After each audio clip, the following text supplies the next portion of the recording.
Olá pessoal, hoje eu quero compartilhar com vocês uma forma de consultar a API pública do DataJude, essa ferramenta do CNJ que contém os metadados de processos e as movimentações judiciais. Essa API ela permite que qualquer pessoa faça consulta dessas informações, bastando que o processo não esteja gravado de sigilo.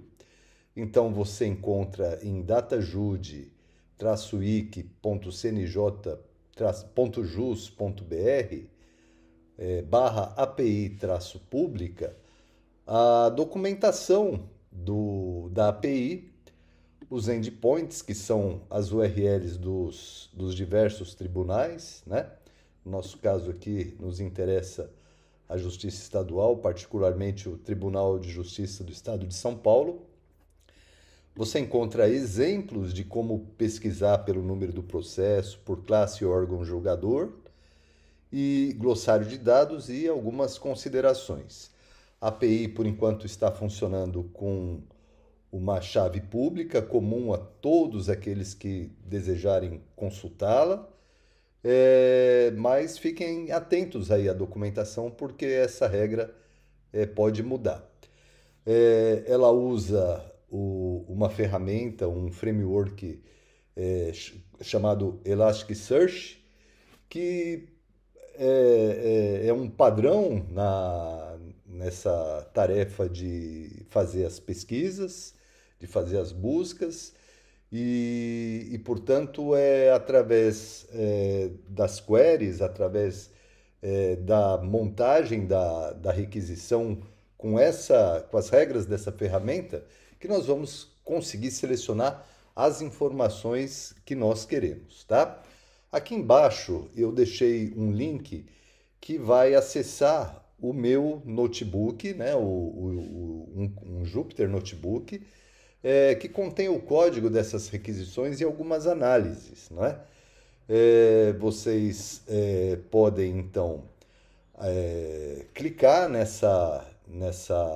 nesse link e abrir um Colab, né? Ou seja, abrir num ambiente de nuvem o Jupyter Notebook para que vocês também possam fazer os ensaios e trabalhar aí com seus próprios dados, né? Nós vamos inicialmente limpar todas as saídas e rodar junto com vocês a, o nosso notebook, o nosso código, para verificar quais são as nossas possibilidades aqui de análise, tá? No meu caso, eu estou particularmente interessado na execução de acordos de não persecução penal. Eu tenho uma tese que, a partir de uma determinada regulamentação interna do acordo de não persecução penal pelo Ministério Público de São Paulo, a minha tese é que provavelmente diminuíram os acordos, uma vez que se acresceram mais passos burocráticos para a realização dessas avanças, né? De qualquer forma, nós vamos confirmar se a minha tese está correta ou não. Há duas possibilidades: a gente poderia simplesmente executar tudo e já colher os resultados, mas nós vamos dar uma passadinha célula por célula para que vocês possam entender qual é a lógica desse código. Como eu disse, eu reitero, esse código está disponibilizado para todos, basta seguir aqui o link. E também aqui nós temos o link de um pequeno artigo que eu escrevi para explicar as estratégias que eu usei para a elaboração desse Jupyter Notebook, desse Colab, tá bom? Muito bem, então vamos lá. Primeiro a gente faz as nossas importações, ele dá uma advertência de que esse código aí foi feito por terceiros, né? Nós vamos usar a biblioteca Pandas, que é muito conhecida para a manipulação de dados, Matplotlib para os nossos gráficos, Request para montar nossa requisição API e JSON para tratar os dados que virão como resposta, tá? Aqui é a URL pública do Tribunal de Justiça. Nós achamos aonde isso aí? Nós achamos isso aí na documentação, tá? Conforme eu mostrei para vocês, a documentação da API. O que eu quero? Eu quero 10.000 respostas, o retorno de 10.000 processos em ordem decrescente, ou seja, os mais novos para os mais antigos. E observem, né? Embora 10.000 seja o limite máximo, a API permite paginação, então eu poderia, teoricamente, estender essa pesquisa.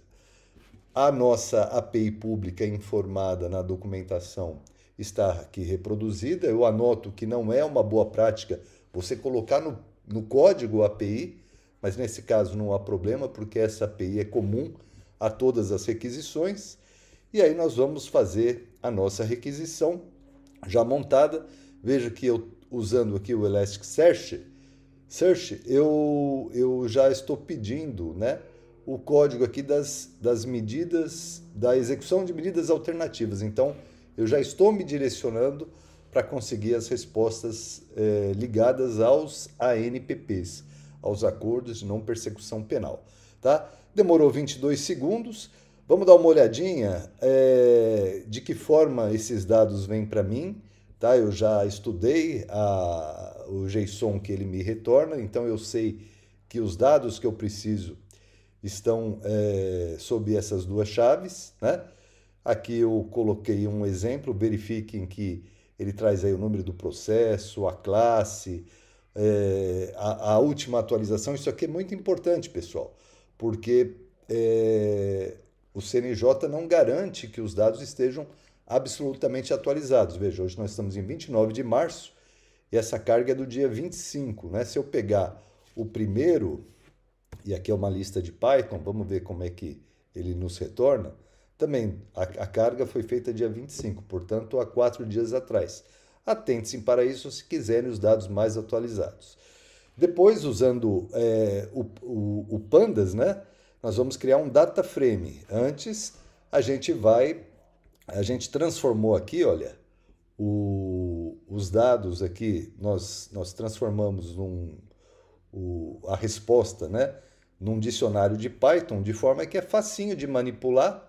A gente vai criar uma lista com as informações que a gente precisa e aí criamos o nosso data frame, né? A gente pede aqui um exemplo de 5 linhas, né, desse data frame e vocês vão ver que ele tem ali o número do processo, a classe, do que se trata, de que vara que foi, né? Se eu rodar outra vez, eu vou ter aí outros exemplos, né? E assim por diante. São todos processos públicos, então a gente fica bem tranquilo de compartilhar com vocês. Estamos convertendo aqui para o nosso fuso horário do estado de São Paulo, né? O fuso horário aí de Brasília, e tratando aqui o data frame para converter data, para gerar a lista de movimentos, né? E dando sequência a isso, nós vamos gravar o arquivo, já esses resultados todos que nós obtivemos num arquivo CSV. Esse arquivo é o ANPP CSV, já está aqui no nosso ambiente, olha, nós já conseguimos aqui recuperá-lo, né? Vamos ver se ele baixa aqui, está baixando. Enquanto ele baixa aqui para não perder tempo, já vamos ver a carinha dele aqui, ó. Não, é grande demais para visualização, então vamos ter que aguardar mais um pouquinho. Olha lá, baixou. Vamos ver a carinha dele?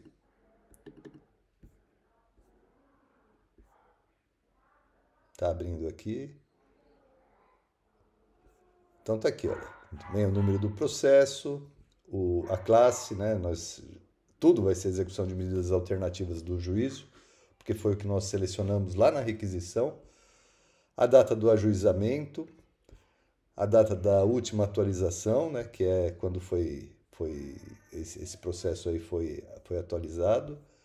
Se é eletrônico, o órgão julgador, em que grau que está, o código do município, no caso aqui, se é acordo de não persecução penal, e aqui os movimentos, olha que bacana, né? Todos os movimentos com seus timestamps, né? Com quando eles ocorreram, e assim por diante. Aqui é um número de controle, que vai justamente nos permitir fazer a paginação se nós quiséssemos trabalhar com mais de 10.000 registros, né? Aqui, olha, a gente gravou o CSV e gravou também o arquivo texto com os movimentos. Vamos ver o que ele nos mostra? Vamos ver se ele nos mostra aqui, né? Acho que é grande demais, vamos fazer o download.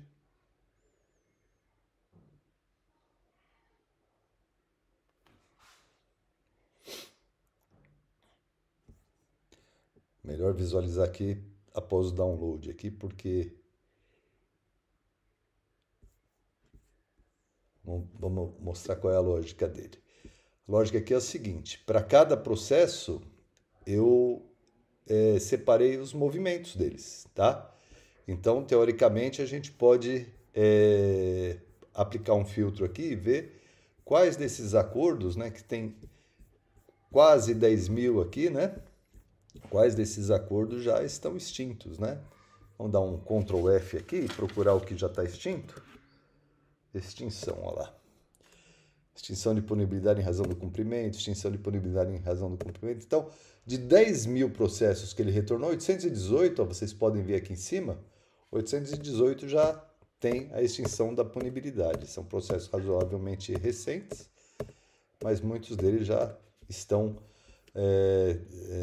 extintos pelo cumprimento do ANPP, tá? Muito bem, vamos dar prosseguimento. Deixa eu fechar aqui, para que a gente tenha uma visão mais ampla do que nós temos, né? Então vamos dar uma olhada no nosso data frame, ele tem 10.000 registros, já fizemos as conversões de data, tá tudo ok, nosso fuso horário aqui de São Paulo. Vamos ver quais são os assuntos que eles aparecem, né? Veja, acordo de não persecução penal, 9.952, mas eles aparecem também associados à prestação de serviço à comunidade, 8.